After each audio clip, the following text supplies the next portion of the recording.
Hello friends, कैसे हैं आप सब। आज हम आपके सामने कक्षा 10 से पद परिचय व्याकरण का टॉपिक पद परिचय लेकर हाजिर हैं। पद परिचय बच्चों एक बहुत ही इम्पोर्टेंट टॉपिक है। लेकिन इस को जानने के लिए बहुत इंटरेस्टिंग भी है और बहुत ही इजी भी है। लेकिन जब तक हम इसमें कुछ अन्य जो व्याकरणिक परिचय हैं, व्याकरण के अन्य जो विषय हैं, उनको यदि हम नहीं जान पाते तो हम परिचय नहीं दे पाएंगे। ये परिचय एक ऐसा ही है जैसे जब हमें खुद के बारे में ही ना पता हो कि हमें क्या बोलना है। जैसे आप अपना इंट्रो देते हैं, अपने बारे में बताते हैं दूसरे को, वही इसमें है कि किसी वाक्य में प्रयुक्त किसी भी शब्द का, वहां पर किसी भी शब्द को अंडरलाइन कर दिया जाएगा, उसके बारे में पूछा जाएगा इस वाक्य इस शब्द का पद परिचय दें, इस पद का पद परिचय दें। अभी मैंने बोला शब्द का, शब्द और पद, इनको जानने से पहले हम जान लेते हैं शब्द और पद, इन दोनों का अंतर क्या है। इन दोनों के बारे में जानने से पहले मैं आपको बता दूं, शब्द शब्द क्या है, वर्णों का एक सार्थक समूह शब्द कहलाता है। वैसे ही शब्द जब तक वाक्य में प्रयोग नहीं किया जाता वह स्वतंत्र होता है, उसका अर्थ होता है लेकिन वह स्वतंत्र होता है, उस पर कोई भी व्याकरणिक नियम लागू नहीं होता। ऐसे ही पद, लेकिन जब पद होता है, जब किसी वाक्य में उसका प्रयोग कर दिया जाता है तो वह पद कहलाता है वही शब्द, लेकिन व्याकरण के नियमों के अनुसार जब उसका, जैसे आप यहाँ पर देख रहे हैं, व्याकरण के नियमों के अनुसार जब किसी भी शब्द को वाक्य में प्रयोग किया जाता है तो वहां पर वह शब्द न रहकर क्या कहलाता है, पद कहलाता है। तो मैं समझती हूँ कि आपको भी समझ आ गया होगा कि शब्द और पद में अंतर क्या है। जब शब्द वह है जो स्वतंत्र है, उसका अपने आप में ही अलग से एक रूप है, लेकिन पद जब वह व्याकरण के नियमों के अनुसार वाक्य में प्रयुक्त किया जाता है तो वह पद कहलाता है। अब जो पद है उसमें हम देखते हैं कि पद को हम कैसे समझेंगे, कि जैसे इसमें मैंने कुछ यहाँ पर सेंटेंस लिखे गए हैं, कुछ वाक्य लिखे हैं, राम गाना गाता है, तो ये सब क्या है, अलग अलग से पद है। लेकिन इनका परिचय, किसी भी एक शब्द एक पद का परिचय यदि हमें देना है तो हम कैसे देंगे, उसके लिए हमें जानना होगा कि वह जो पद है वह क्या है, व्याकरण के नियमों के अनुसार वह क्या है। उसके लिए हमें समझना पड़ेगा संज्ञा, सर्वनाम, क्रिया विशेषण, क्रिया विशेषण, कारक, समुच्चय बोधक, विस्मयादि बोधक, इन सब जो व्याकरण के साथ साथ है, व्याकरणिक जो परिचय है, इनके साथ साथ हमें समझना होगा कि इनका लिंग, वचन, काल, कारक के साथ क्या संबंध है। उस संबंध को जानने के बाद ही हम उनका उस पद का परिचय देख पाएंगे। तो आइए हम इनकी एक छोटी, बहुत ज़्यादा डिटेल में हम इसको नहीं पढ़ेंगे, लेकिन एक रिवीजन कर लेते हैं जिससे कि आप सबको पता लगे, क्योंकि इन सब के बिना आप कोई भी पद परिचय पूरा नहीं कर सकते। और यदि आपको ये सब आते हैं तो आप किसी भी पद परिचय में आप घबराएंगे नहीं, आप किसी का भी पद परिचय कर लेंगे। तो आइए हम करते हैं। सबसे पहले है संज्ञा। संज्ञा क्या है, आप सब जानते हैं, किसी व्यक्ति, वस्तु, स्थान इत्यादि के नाम को संज्ञा कहते हैं। अब संज्ञा के क्या भेद है, व्यक्तिवाचक, जातिवाचक, भाववाचक, द्रव्यवाचक और समूहवाचक।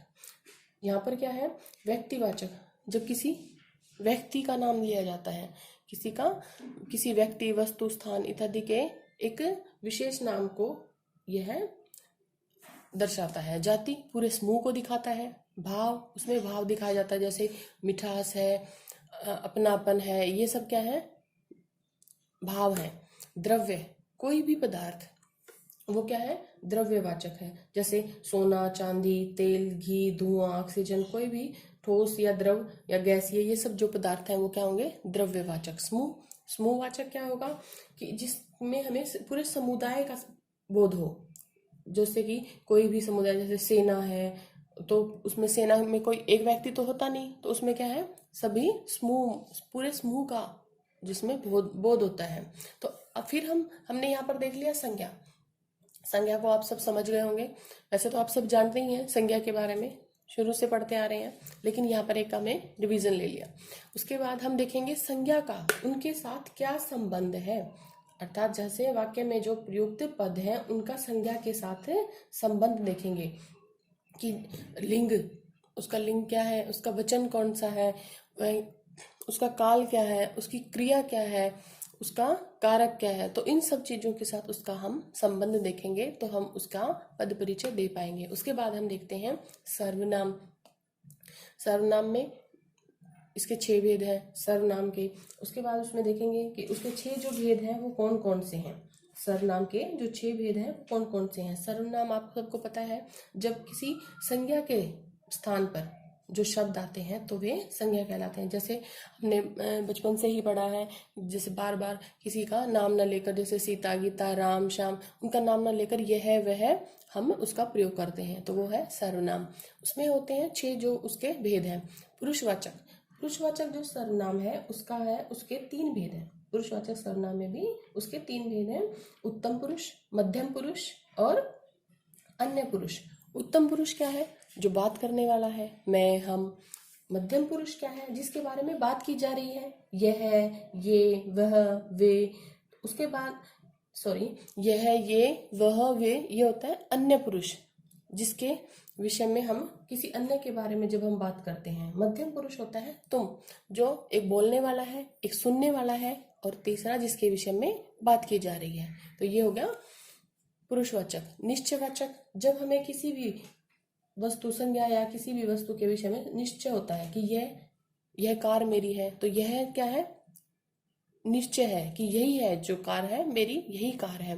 अनिश्चय, जहां पर हमें पता नहीं था, जैसे कोई आ रहा है, अब हमें नहीं पता कौन आ रहा है, तो ये क्या है, अनिश्चय, हमें पूर्ण रूप से उसके लिए निश्चय नहीं है। प्रश्नवाचक, जब हम किसी से प्रश्न पूछते हैं। संबंध, उसका संज्ञा के साथ उसका संबंध जब दर्शाता है तो वह संबंधवाचक है, जैसे जो, सो, इन शब्दों से संबंध का पता लगता है। निजवाचक, निजवाचक में वे शब्द होते हैं जैसे स्वयं, खुद, अपना, ये सब जो है सर्वनाम। तो आप सब संज्ञा और सर्वनाम, अब सर्वनाम को हमने जान लिया, उसके साथ हम इसमें भी वही देखेंगे जैसे हमने संज्ञा में देखा, उसका लिंग, वचन, काल, कारक के अनुसार या क्रिया के साथ उसका क्या संबंध है, या उसके अनुसार उसका कौन सा वचन है, क्या कारक है, ये सब हम उसको देखेंगे। उसके बाद हमारा तीसरा जो है वो है क्रिया। क्रिया, किसी कोई भी वाक्य बिना क्रिया के पूरा नहीं है, तो क्रिया क्या है कि वो क्रिया कौन सी है। क्रिया अकर्मक है या सकर्मक है। अकर्मक, जिसमें कर्म की आवश्यकता नहीं होती। सकर्मक, जिसमें कर्म होता है। यहाँ पर हम देख रहे हैं कि अकर्मक और सकर्मक। उसके बाद क्रिया को अकर्मक और सकर्मक दोनों रूपों को जानने के बाद हम क्या देखेंगे कि इसमें क्रिया के एक होता है, आपने पढ़ा होगा वाच्य, वाच्य को देखेंगे कि इसमें कौन सा वाच्य है, क्रिया में कौन सा, क्रिया के जब क्रिया का प्रभाव कर्ता पर पड़ता है तो कर्तृवाच्य, कर्म पर पड़े तो कर्मवाच्य, और यदि भाव पर पड़ता है तो भाववाच्य, इसमें कौन सा वाच्य है। उसके बाद हम देखेंगे विशेषण। विशेषण, विशेषण क्या है, संज्ञा और सर्वनाम की जो विशेषता बताते हैं जो शब्द, वे विशेषण कहलाते हैं। इसमें विशेषण गुणवाचक विशेषण, संख्यावाचक, परिमाण और सार्वनामिक विशेषण। सबसे पहले हम करेंगे गुणवाचक। गुणवाचक में हम संज्ञा के साथ जो प्रयोग किए जाते हैं जो शब्द, उनमें उनका गुण बताया जाता है, उनका गुण, धर्म, स्वभाव कैसा है, ये सब बताएंगे। तो जैसे वो पुराना है, नया है, उसका रंग कैसा है, लाल, काला, पीला, उसका जो उसकी दशा कैसी है, मोटा है, पतला है, छोटा है, कैसा भी है, तो ये सब क्या है, उसके गुण है। उसके बाद उसमें होती है संख्या। संख्या का जब बोध कराते हैं, और वो संख्या कैसी है, निश्चित संख्या है या अनिश्चित संख्या है।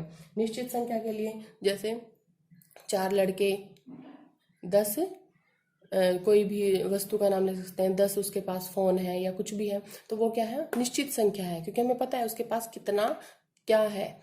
अनिश्चित, जैसे कोई, कुछ, इसमें क्या होगा, अनिश्चित संख्या। परिमाण, परिमाण क्या होता है, परिमाण में उसमें विशेषणों से संज्ञा और सर्वनाम का जो परिमाण का बोध कराते हैं वे परिमाण। उसमें भी निश्चित और अनिश्चित, जैसे हमने यदि कोई भी वस्तु ली, उसने घी लिया तो उसने कितना लिया, 10 किलो घी लिया, उसके पास पानी है तो 4 लीटर पानी है, तो ये सब क्या है, उसका निश्चित परिमाण। अनिश्चित, कुछ, उसके लिए थोड़ा, बहुत, इस तरह के शब्दों का जब हम प्रयोग करेंगे तो वहां पर अनिश्चित।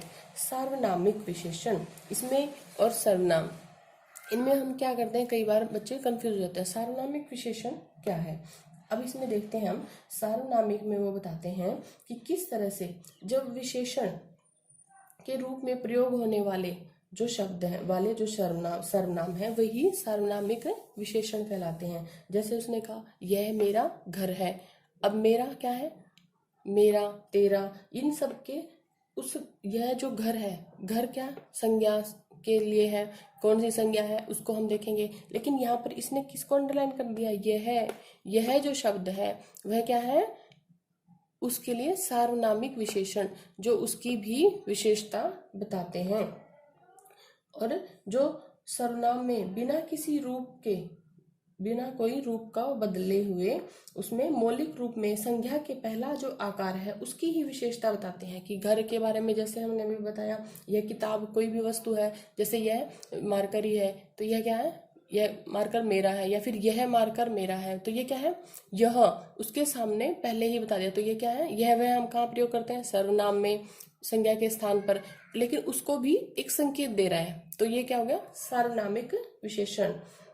ऐसा आदमी नहीं देखा, कैसा घर चाहिए, जैसा देश वैसा भेष, तो ये सब क्या होंगे, सार्वनामिक विशेषण में आ जाएंगे। उसके बाद होता है बच्चों क्रिया विशेषण, जहाँ क्रिया जैसा नाम से आप सब देख रहे हैं, क्रिया की विशेषता, क्रिया विशेषण जब क्रिया की भी विशेषता बताई जाती है। इसमें क्या है, जो शब्द क्रिया की विशेषता बताएंगे वे क्रिया विशेषण कहलाते हैं। इसमें भी इसके 4 भेद हैं, कालवाचक, स्थानवाचक, रीतिवाचक और परिमाणवाचक।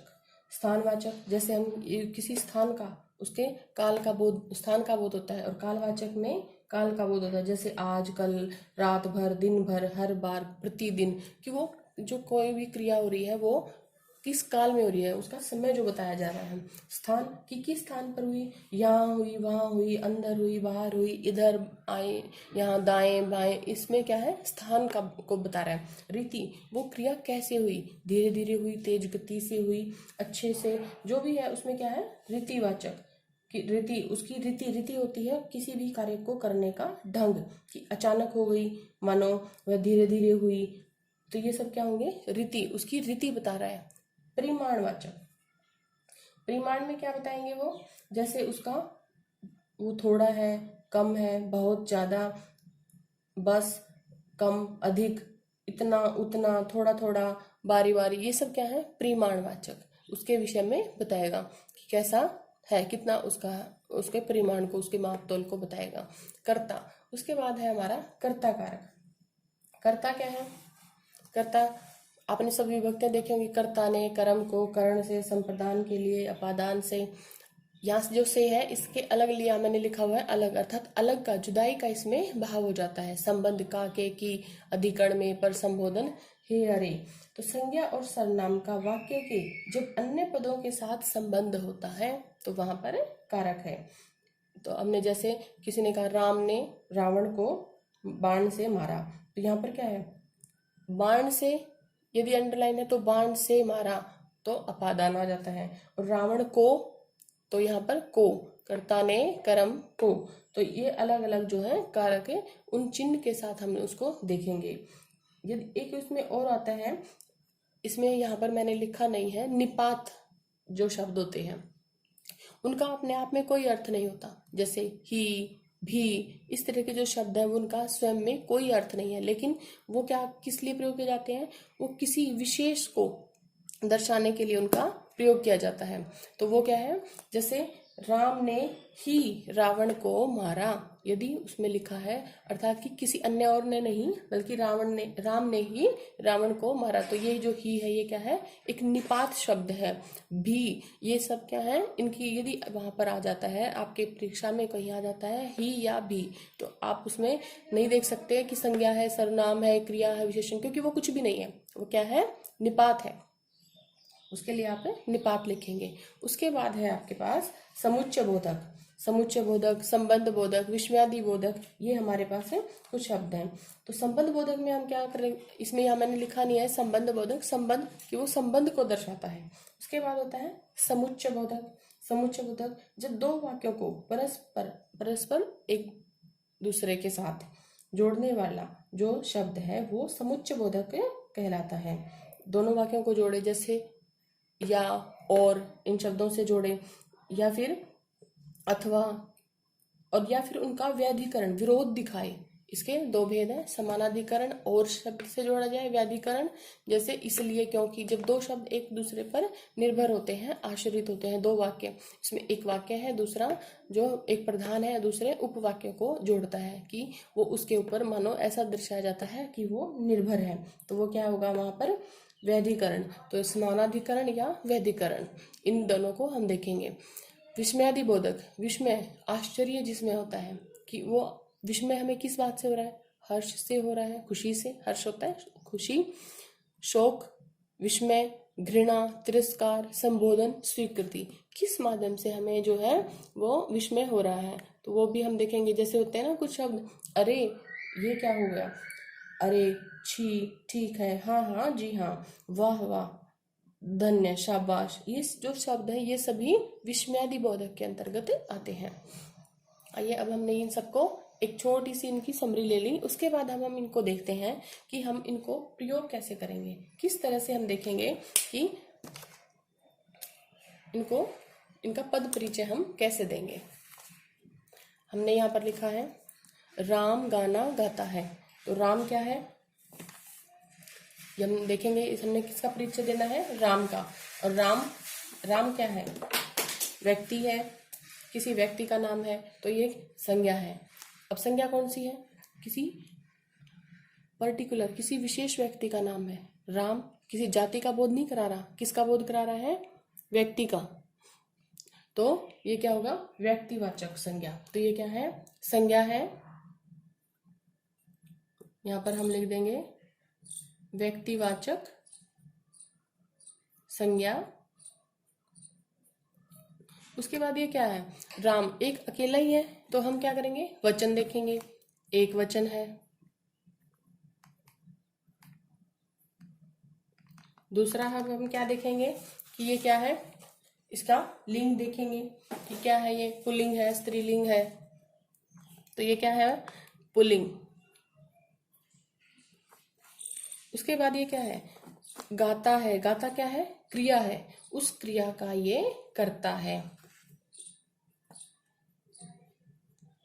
अब यहाँ पर आप लिख भी सकते हो, गाता क्रिया का कर्ता,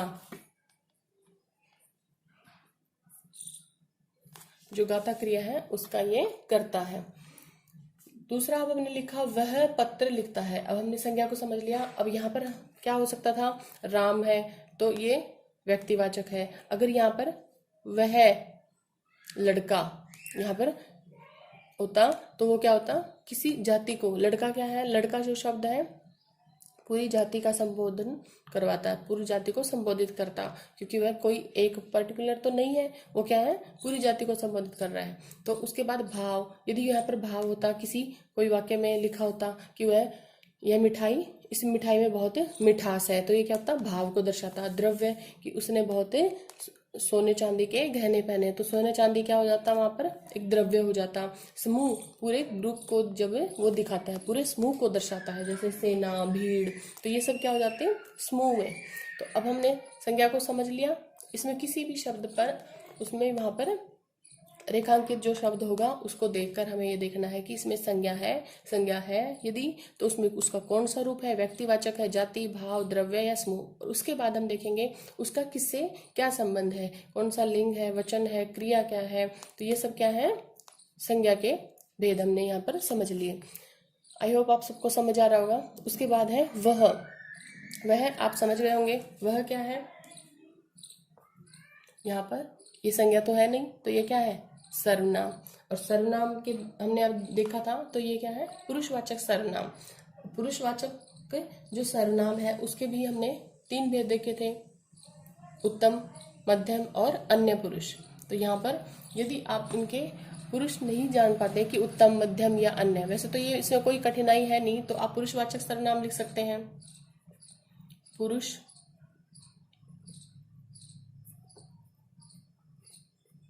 वाचक। और इसमें साथ में हम क्या लिखेंगे, अन्य पुरुष। कौन सा पुरुष है, अन्य पुरुष। तो यहाँ पर अन्य पुरुष हो गया। उसके बाद है इसमें क्या देखते हैं, वह क्या है, इसका वचन देखेंगे, उसका लिंग देखेंगे। तो ये क्या है, पुल्लिंग। देखना इसमें मैंने जो है ये कुछ शॉर्ट में लिख रही हूँ क्योंकि यहाँ पर व्यवस्था कुछ ऐसी हो रही है कि लिखा नहीं जा रहा, पुल्लिंग। उसके बाद ये क्या है, एक वचन, क्योंकि वह लिखने वाला क्या है, क्रिया देखिए आप, लिखता है, तो वो कोई एक ही व्यक्ति है जो लिख रहा है, तो ये क्या हो गया, एक वचन। अब हमने इसमें दूसरा देख रहे हैं कि एक और पद को हमने अंडरलाइन किया हुआ है, वो क्या है, लिखता है।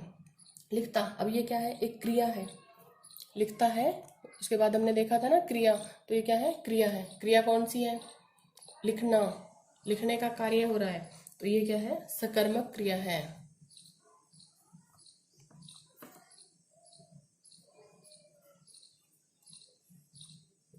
सकर्मक क्रिया है।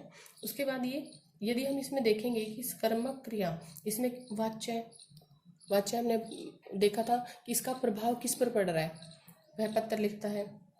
यहाँ पर लिखता है, कौन लिखता है, पत्र, क्या लिखता है, वह पत्र लिखता है, तो ये क्या है, लिखता है, कर्तृवाच्य। इसका प्रभाव किस पर पड़ रहा है, कर्ता पर, तो ये क्या होगा, कर्तृ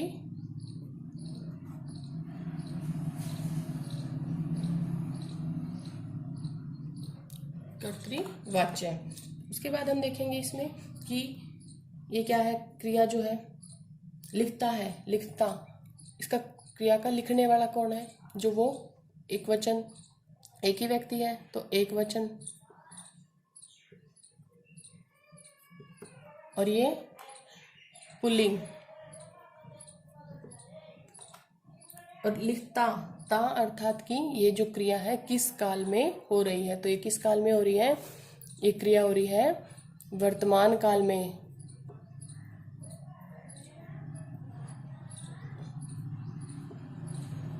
वर्तमान काल, तो ये वर्तमान काल में क्रिया हो रही है। उसके बाद हम देखेंगे हमारे पास है विशेषण। विशेषण, यह घड़ी सुंदर है, तो सुंदर शब्द को हमने यहाँ पर, पद को सॉरी, रेखांकित किया हुआ है। तो सुंदर क्या है, कौन सा विशेषण है, उसका गुण बताया है, किसका, घड़ी का, तो ये क्या है, गुणवाचक विशेषण।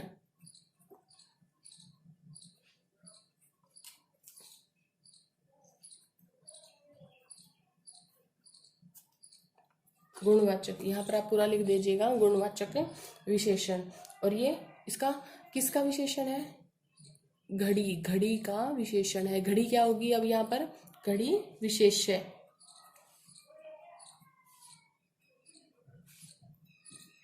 घड़ी विशेष्य का ये है, विशेषण है। और सुंदर है, तो एक ही घड़ी की बात हो रही है, तो ये क्या है, एक वचन। घड़ी क्या है, पुल्लिंग है, स्त्रीलिंग है, तो घड़ी कैसे हम देखेंगे, घड़ी पहनी जाती है या पहना जाता है, तो घड़ी पहनी जाती है, बांधी जाती है, तो ये क्या हो गया, स्त्रीलिंग।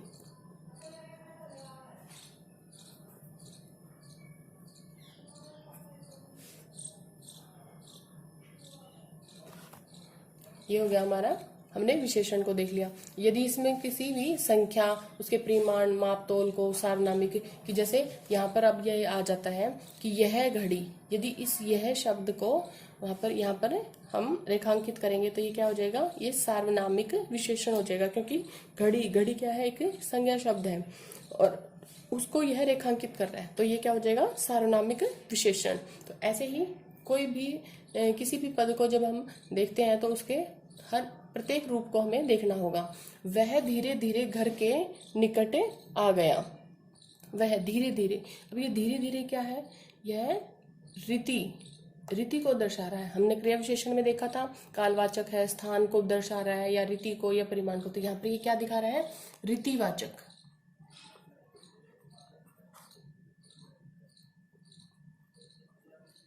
क्या हो गया यहाँ पर, रीतिवाचक क्रिया विशेषण। और यहाँ पर इसके लिए हम सिर्फ यही लिखेंगे कि यह क्या है, रीतिवाचक क्रिया विशेषण है।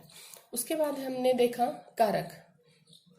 उपवन में, यहाँ पर आपको शायद दिखाई नहीं दे रहा, ये मैं इसको थोड़ा सा ऊपर कर देती हूँ। इसमें है उपवन में, उसने उपवन में पौधे लगाए, उपवन, तो यहाँ पर हम क्या देख रहे हैं, में, में कहाँ पर था, ये के किसका था, क्या था, उपवन में अर्थात कि अधिकरण में, हमने देखा उसके साथ है ये कौन सा क्या है, कारक का विभक्ति चिन्ह, तो ये क्या है, उपवन में अधिकरण कारक।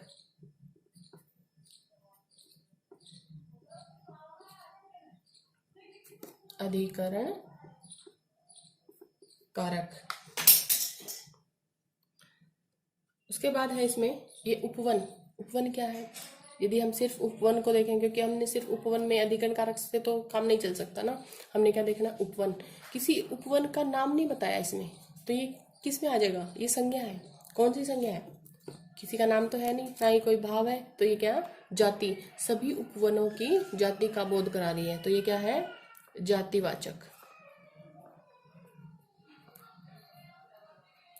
जातिवाचक संज्ञा है। अब उपवन में, उपवन क्या होता है, उपवन में जाते हैं हम, उपवन होता है, उपवन सुंदर होता है, उपवन सुंदर तो नहीं होती, तो ये क्या हो गया, पुल्लिंग। उसके बाद है कि ये क्या है, एक वचन, एक ही उपवन में लगाए ना उसने, उसने लगाया, कहा नहीं कि उपवनों में, तो ये क्या है, एक वचन।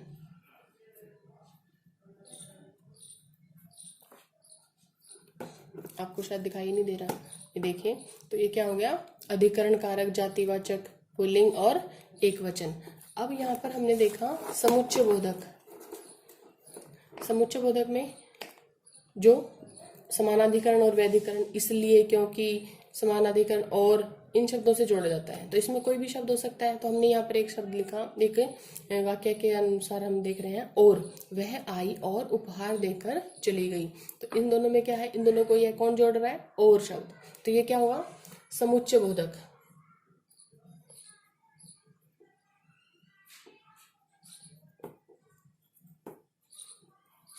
समुच्चय बोधक, और कौन सा समुच्चय बोधक है, ये समानाधिकरण।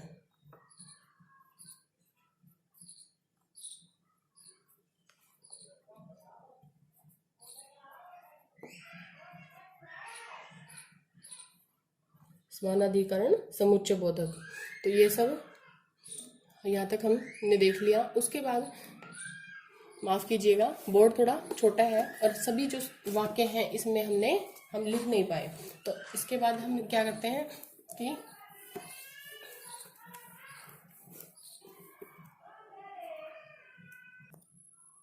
अभी हम देखेंगे, दो सेंटेंस और लिखे हैं मैंने, दो वाक्य। स्कूल के सामने मंदिर है, के सामने ये क्या दिखा रहा है, संबंध बोधक, स्कूल और मंदिर के संबंध को दर्शा रहा है कि ये उसके सामने है, तो क्या हो गया, संबंध बोधक। उसके बाद हमने लिखा विस्मयादि बोधक के लिए, हाय वह चल बसा, हाय अर्थात इससे हाय, कोई किसी व्यक्ति की मृत्यु हो जाती है, तो यहाँ पर कौन सा है, शोक, दुख प्रकट हो रहा है, तो ये कौन सा है, क्या है, विस्मयादि बोधक। कौन सा विस्मयादि बोधक है, शोक, शोक विस्मयादि बोधक। इसमें संबोधन या स्वीकृति, तिरस्कार, घृणा कोई भी हो सकता है, जिसमें खुशी का भाव हो, दुख का हो, घृणा का हो, तो ये सब आप सब समझ गए होंगे कि इसमें किस तरह से हमें पद परिचय देना है। जैसे हम अपना परिचय देते हैं वैसे ही हमें पद परिचय देना है। उम्मीद करती हूँ आप सबको क्लास अच्छी लगी होगी। कोई कमी हो या कुछ पूछना है तो आप कमेंट करके पूछ सकते हैं। धन्यवाद।